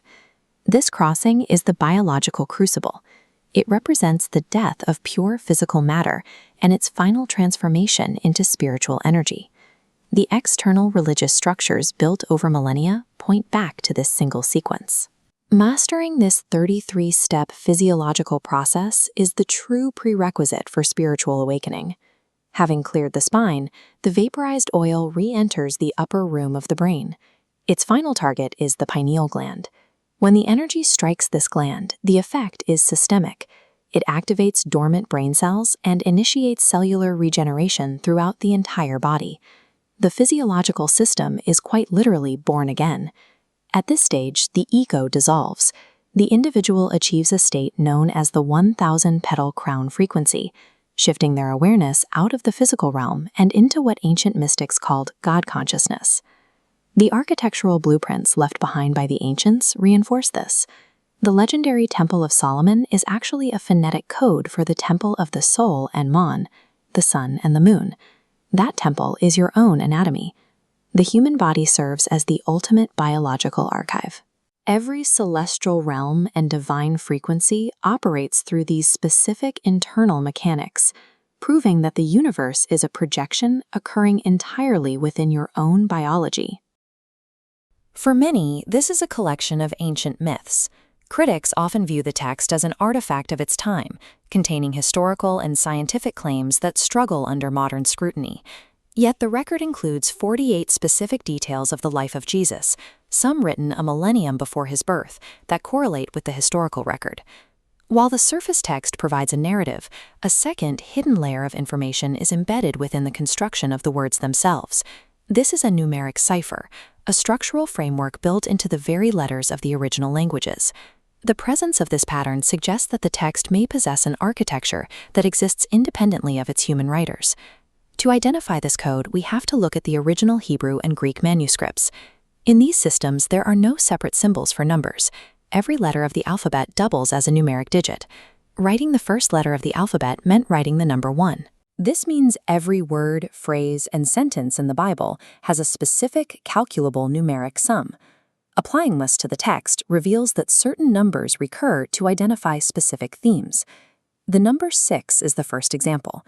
In Genesis, man is created on the 6th day. Throughout the scriptures, the number 6 appears as a recurring marker for human activity and human limits. This pattern culminates in the number 666, which the text explicitly identifies as the numeric value associated with a specific man. A different motif appears with the number 13, which the text associates with the concept of rebellion. Genesis 14:4 makes the first explicit mention of the number in a context of revolt. Later, Genesis 13:13 uses exactly 13 words to describe human wickedness. Even the name Judas Iscariot, the central figure of betrayal in the New Testament, is spelled with exactly 13 letters. These are not isolated examples, but a consistent mapping where specific mathematical totals align with the nature of the people and events they describe. While 6 and 13 represent human failing, the number 7 appears as the numeric symbol for completion. This structure is reflected in the natural world. Pure light, when passed through a prism, divides into exactly 7 colors. Music follows the same rule. The natural scale consists of 7 notes before returning to the first. The text establishes this baseline in its opening chapter, appointing a 7-day cycle for the creation. Within the original Hebrew of that creation account, the word for created appears exactly 7 times. The theme persists through the crucifixion narrative, where the text records Jesus speaking exactly 7 times from the cross. The author of the text has organized the book using the same mathematical constants that govern light and sound. The most rigorous test of this cipher is found in the very first verse of the Bible, Genesis 1:1. This diagram shows the numeric values for the 3 primary nouns in the verse, God, heaven, and earth. Their combined values, 86, 395, and 296, produce a total of 777. The precision required here is absolute. Altering a single letter in the ancient Hebrew would cause the entire equation to fail. This mathematical balancing is also found in the name of the New Testament central figure. In Greek, the letters for the name Jesus have a total numeric value of 888. Consider the circumstances of the Bible's production. It was compiled by 40 different men across 16 centuries and written in multiple languages. Human coordination of a hidden multilingual mathematical code across these long spans of time is a statistical anomaly. The question remains, is this pattern a 1600-year coincidence or the mathematical signature of the intelligence that designed the system? Mention the number 666, and minds immediately go to dark alleys and dystopian futures. It is perhaps the most infamous number in human history, inspiring centuries of apocalyptic predictions and cultural anxiety. For decades, popular speculation has tied this concept to emerging technologies. People scan the headlines for literal stamps on the right hand or forehead, fearing barcode tattoos, implanted RFID microchips, or global digital tracking systems. These technological theories often look past the actual language of the Book of Revelation. The prophecies written on Patmos 2 millennia ago describe a conflict that centers on something other than silicon chips or satellite surveillance. Looking closer at the text, the focus is not on biological modification, but on human allegiance. According to the visions in Revelation, it is a mandated requirement that forces humanity to choose who they obey. Revelation 13 describes 2 powerful beasts enforcing a system of false worship. The central crisis focuses entirely on religious authority, compelling the world to bow to a specific spiritual dictate. The dividing line is drawn between those who keep the original commandments of God and those who submit to a tradition mandated by human authority. Moving past the science fiction reveals a different kind of threat, a documented historical campaign to alter divine law and capture the loyalty of the human soul. The biblical prophets viewed history in sweeping epochs, tracing a line of succession through the rise and fall of empires. Within this timeline, ancient Rome's influence evolves, eventually giving way to a new type of authority that combined religious and civil power. This chart mapping the 10 Commandments illustrates a specific warning from the book of Daniel. The prophet described a power that would deliberately intend to alter both times and law. Out of the 10 Commandments, only the 4th deals with time. History records a shift that matches this description. Over a period of centuries, the institutional church transferred the solemnity of the biblical Sabbath to Sunday, establishing a new day of rest that was not found in the original text. John's vision in Revelation 13 picks up this exact thread. The first beast rising from the sea shares the same characteristics as Daniel's prophecy, using its authority to enforce a specific system of worship.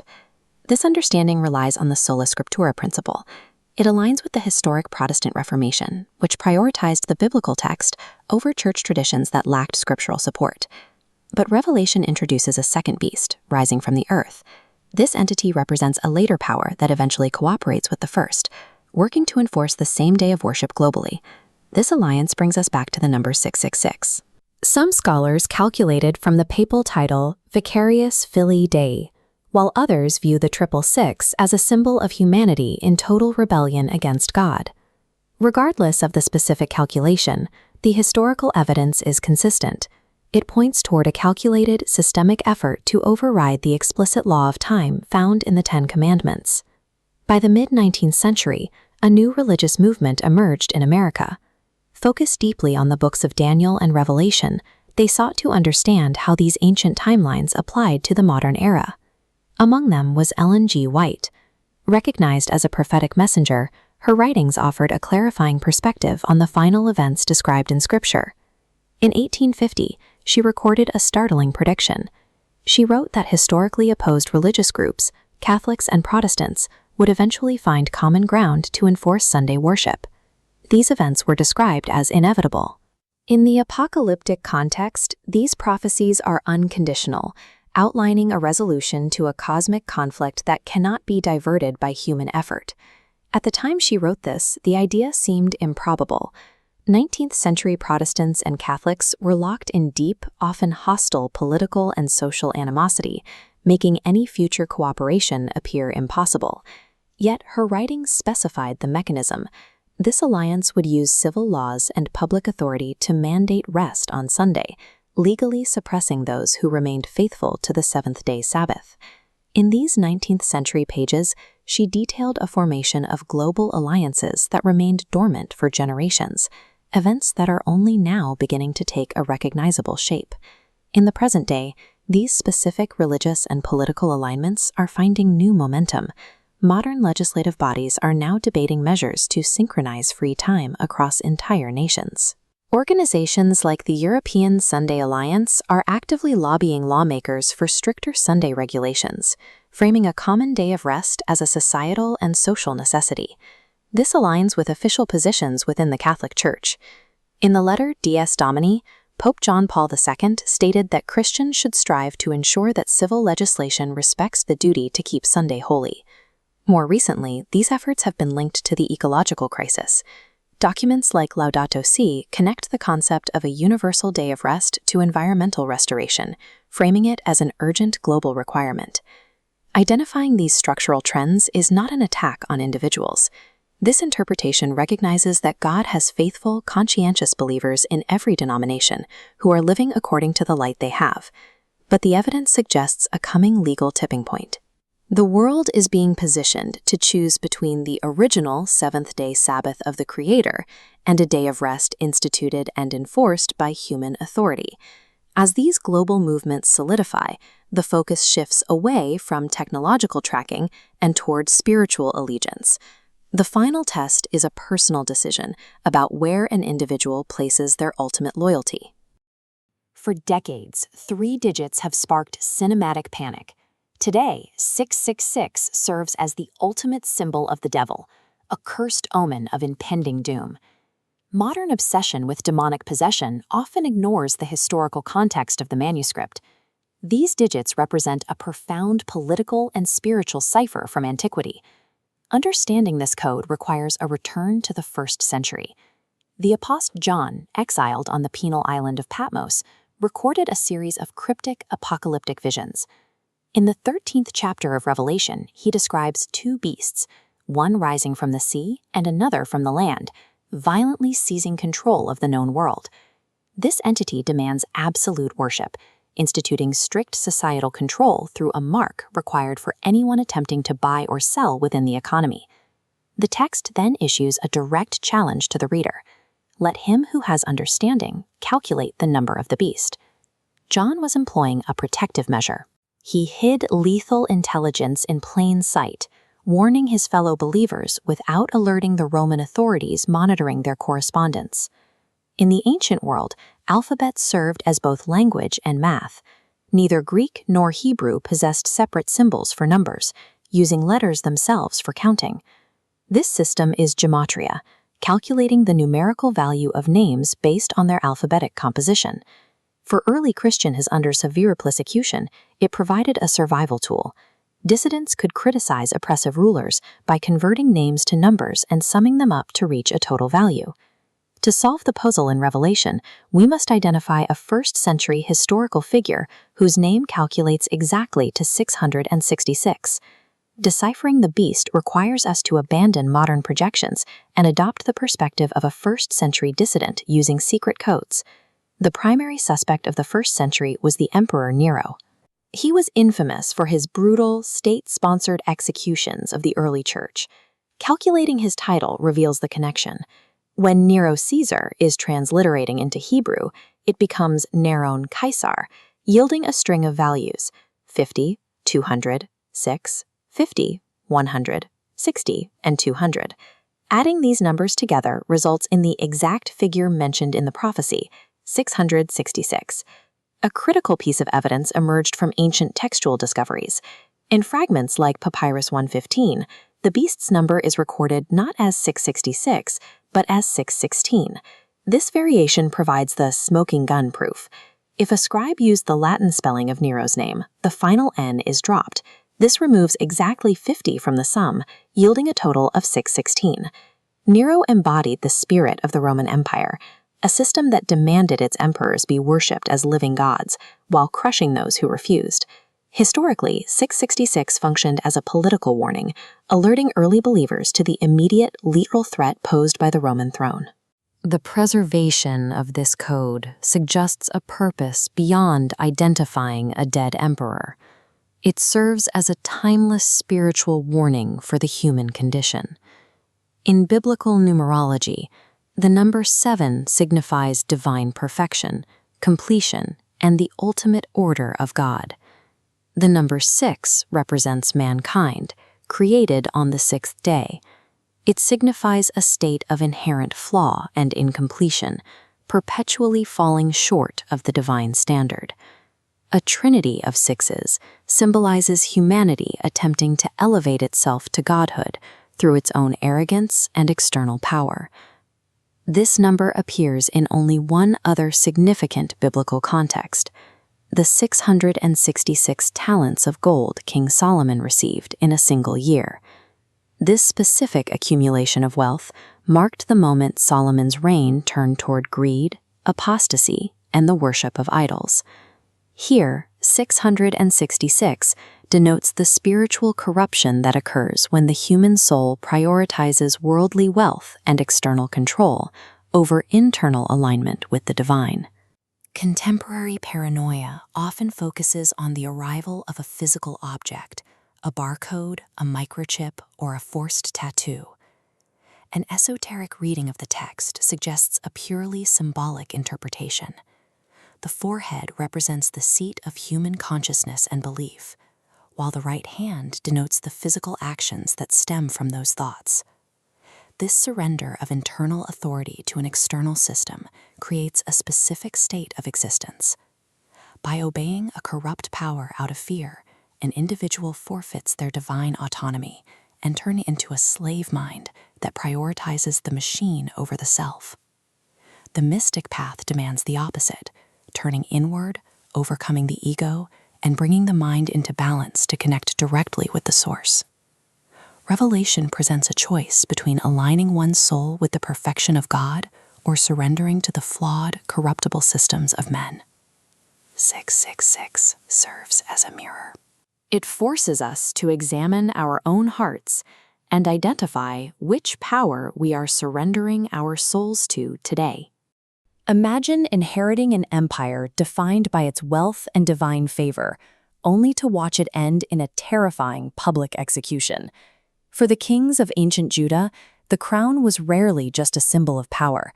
It was a target for gruesome, inexplicable ends. This history begins with Solomon's son, Rehoboam. He took control of a kingdom at the height of its expansion, holding a territory that was unified, secure, and famously wealthy. But the unity lasted only as long as the coronation. When the people asked for lower taxes and a lighter workload, Rehoboam turned to the younger, more aggressive men in his court.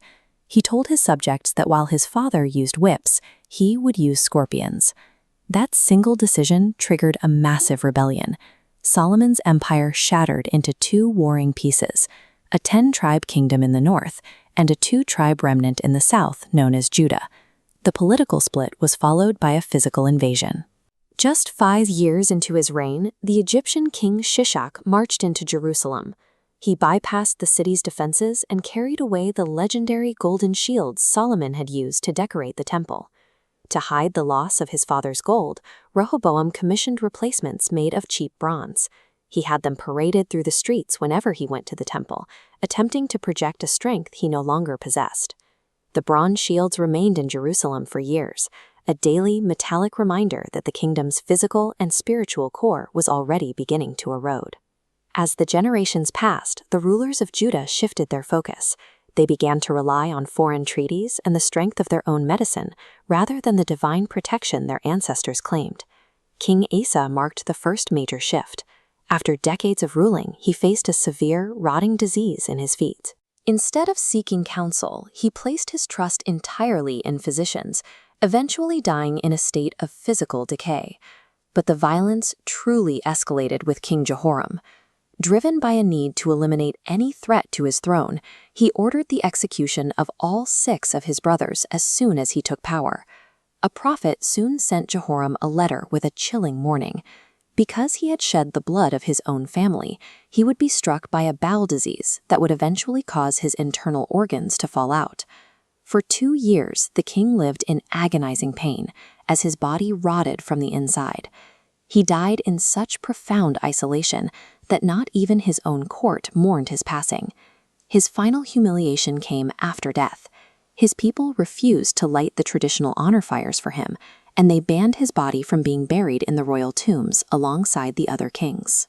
Jehoram had secured his throne with the lives of his brothers, only to spend his final years consumed by a rot he could neither hide nor outrun. The royal line grew even more unstable under Queen Athaliah. She was the daughter of the infamous Jezebel, and her ascent to power was marked by a betrayal that nearly ended the dynasty entirely. When she learned her son was dead, Athaliah ordered the execution of her own grandchildren to ensure no one else could claim the crown. She ruled Judah through fear until the one child who had been hidden in the temple was finally revealed. Her reign ended outside the temple gates.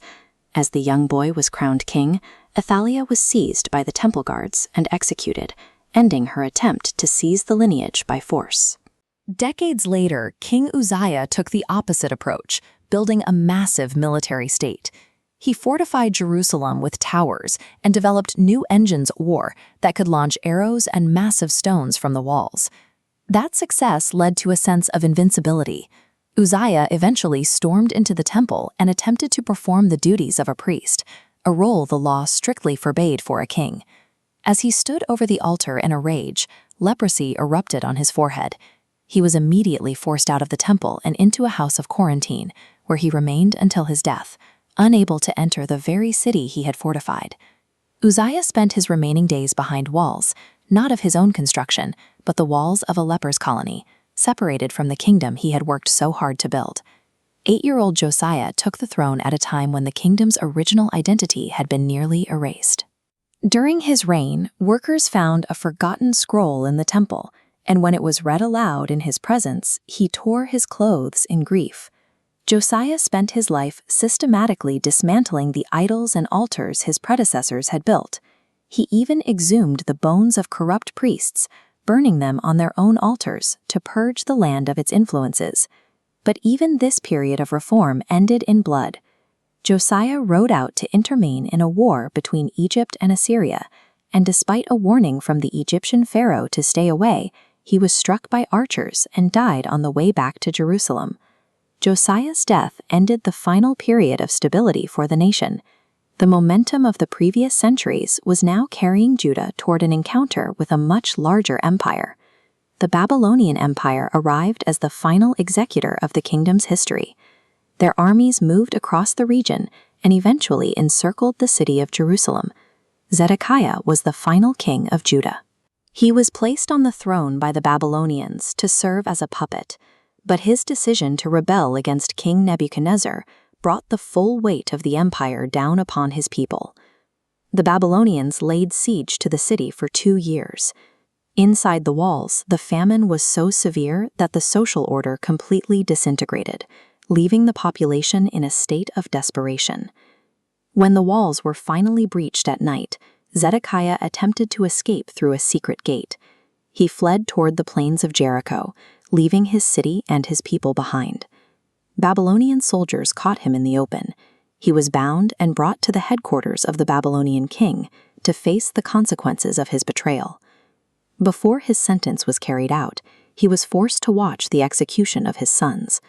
With their deaths, the royal lineage of Judah was effectively extinguished in his presence. Immediately after, the Babylonians gouged out Zedekiah's eyes. The sight of his sons' deaths was the final thing he would ever see before being led away in chains to a prison in Babylon. Jerusalem was dismantled, the temple was burned, and the city's survivors were marched into exile, leaving Solomon's empire a wasteland of stone and ash. The 400-year-old dynasty ended not in a final battle of glory, but in the silence of a ruined city and the dark of a Babylonian prison. These 20 kings left behind a history written in blood and bronze, a record of a kingdom that built its own path to the fire. The common version of the David and Goliath story focuses on a brave youth and a tall bully, but the historical record suggests a far more complex threat. Ancient texts identify Goliath as the final representative of a documented, terrifying bloodline. Around 1000 BCE, in the Valley of Elah, King Saul's Israelite army remained completely frozen. For 40 straight days, they occupied the ridges while a massive figure occupied the basin, preventing any movement into the valley floor. The Philistines who stood against them were an advanced maritime people. Having migrated from the Aegean, they possessed a mastery of metallurgy that allowed them to outclass regional forces in weapon manufacturing and armor design. Gath served as their primary military stronghold.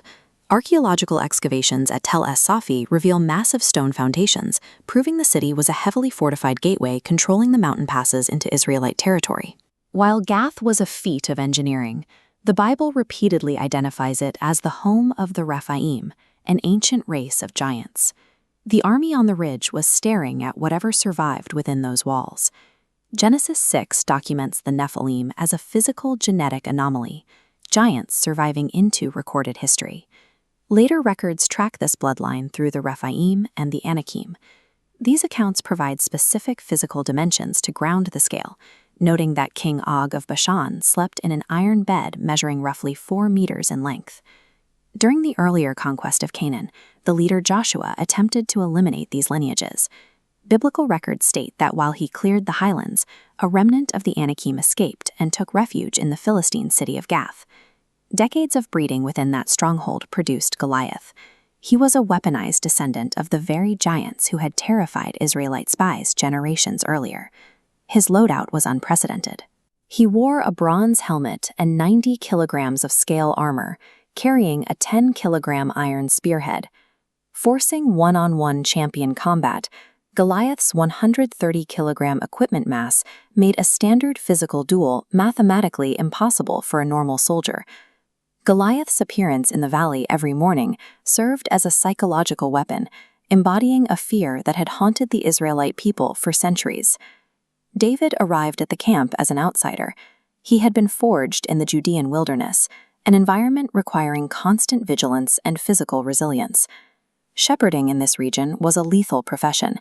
David's experience involved defending flocks against apex predators like lions and bears in isolated, close-quarters combat. He also mastered the sling. Ancient militaries used these as specialized artillery, launching stones at lethal velocities, capable of penetrating bone from a distance. Rejecting the king's heavy bronze armor, David walked to a riverbed, selecting exactly 5 smooth stones. This selection was tactical. Knowing Gath's history, David was preparing for the possibility of facing Goliath's brothers and the rest of the Anakim lineage.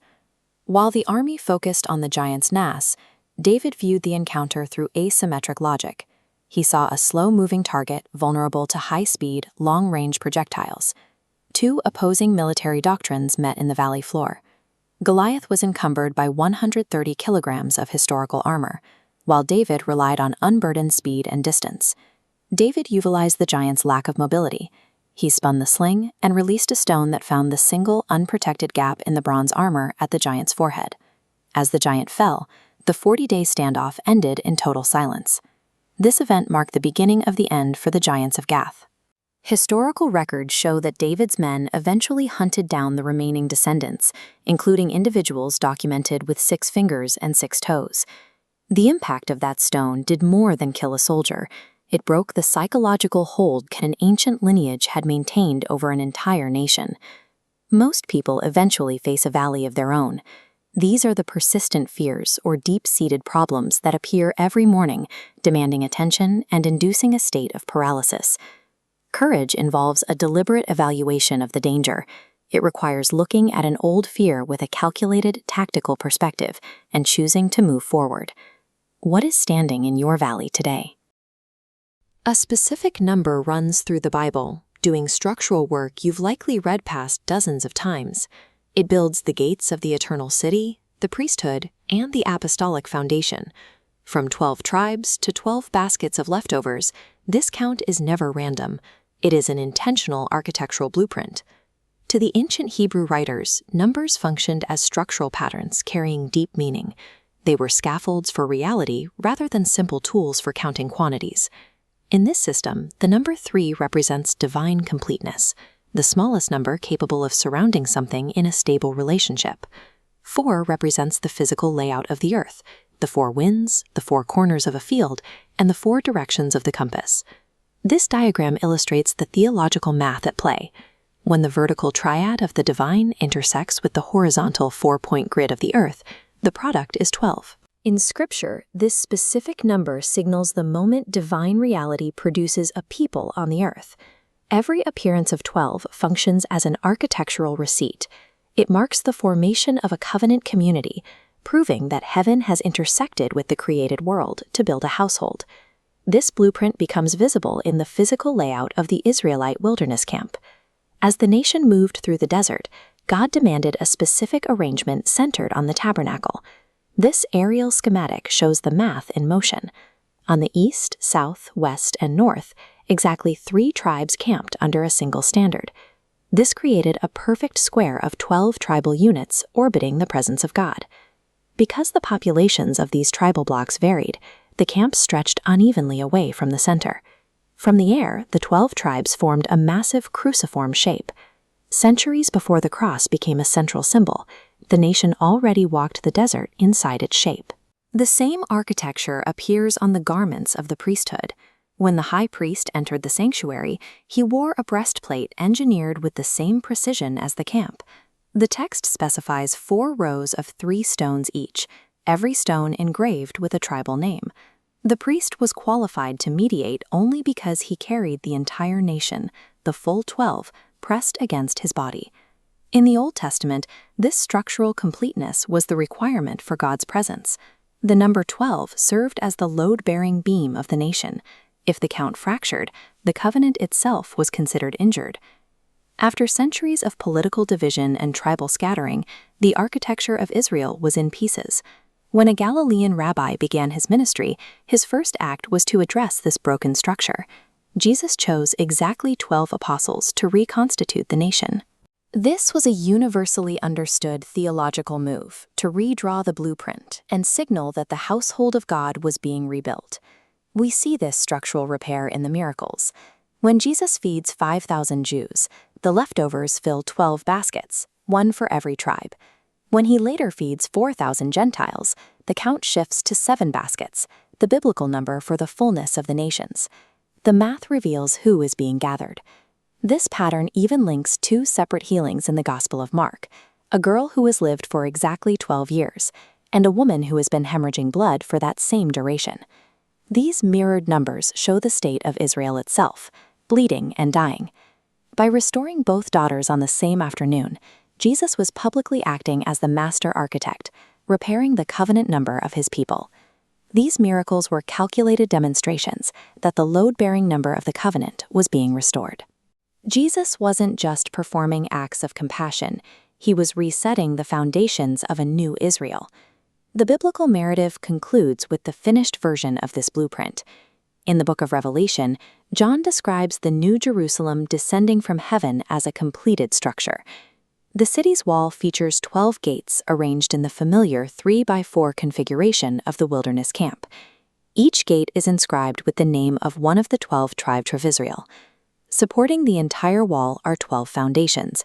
On these stones, John sees the names of the 12 apostles. The Old Testament tribes provide the entrance, while the New Testament apostles provide the base. This leads to the final mathematical summary of the redeemed. The 12 tribes multiplied by the 12 apostles scaled by the unit for immense fullness, 1,000, reaches 144,000. The Old and New Testaments function as a single, integrated building. From the patriarchs to the apostles, every stage of the story has relied on the same recurring blueprint to house the people of God. Every number in your Bible functions as a specific measurement in the construction of this household. When you see 12, you are reading the architect's notes for a city that has been in